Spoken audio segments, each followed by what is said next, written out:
Hello po mga magulang at kapatid, kamusta po kayong lahat? Sa video ko pong ito ay ibabahagi ko sa inyo ang kakaibang luto sa sardinas.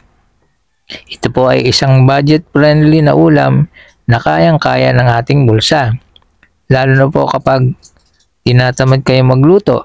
Basta mayroon kayong sardinas sa bahay, harina, cornstarch, asin, bawang at sibuyas. Mayroon na kayong masarap na ulam na pantawid sa inyong gutom. Ngayon po ay magluluto ako ng patty sardines omelette. Napakasimple at napakadaling lutuin at solve na ang inyong pang-ulam, tanghalian man o hapunan. Maaari po itong pulutan kapag mayroong inuman dahil masarap po ito. Huwag na po tayo magpatumpik-tumpik bago tayo magluto. Ay maaari po ba akong humingi sa inyo ng thumbs up sa aking video? Mag-subscribe na din po kayo. Mag-share sa inyong mga kaibigan na mahilig magluto. Mag-komento na din po kayo sa ibaba at i-hit nyo na din po ang bell button para updated po kayo sa aking mga bagong video. Maraming salamat po. Umpisa na po tayo. Ayan, dahil luto na po itong isa, hanguin na po natin.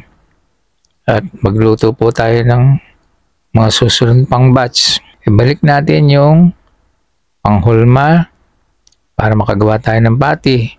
Lagyan po natin ng 1/4 measuring cup na ingredients. Medyo ikalat lang po natin para malagyan po lahat. Mahina lamang po ang apoy at atin ang alisin yung panghulma niya o yung molding. Makaraan po ng mga 3 hanggang 4 na minuto ay baliktarin po natin itong patty o kaya ay wisikan muna natin ng mantika ang ibabaw para maluto po siya. Ganyan po. Baliktarin po natin. Ang ganda, di po ba? Ang pagkakaluto. Ganon din po ang gawin natin. Maghintay tayo ng 3 hanggang 4 na minuto para naman po maluto yung kabila. Pagkatapos po ay ating hanguin at ilagay sa plato. Magsalang na naman po tayo ng panibago.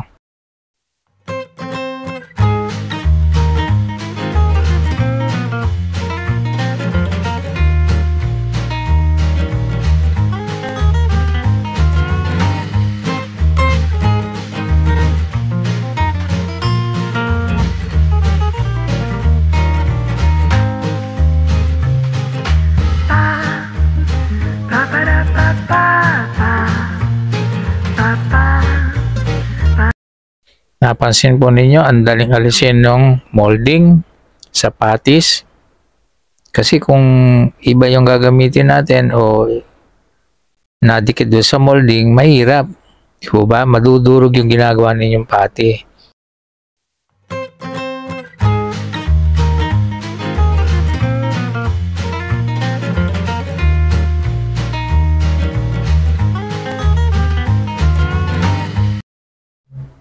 Ito na po ang finished product ng aking patty sardines omelette. Subukan po ninyo at papatunayan ninyong masarap. Huwag din po sana kayo makalimot na mag-subscribe sa aking channel. Mag-thumbs up at i-hit nyo na din po yung notification bell para updated po kayo sa lahat ng video na aking i-upload. Maraming salamat po sa inyo. See you soon. Bye.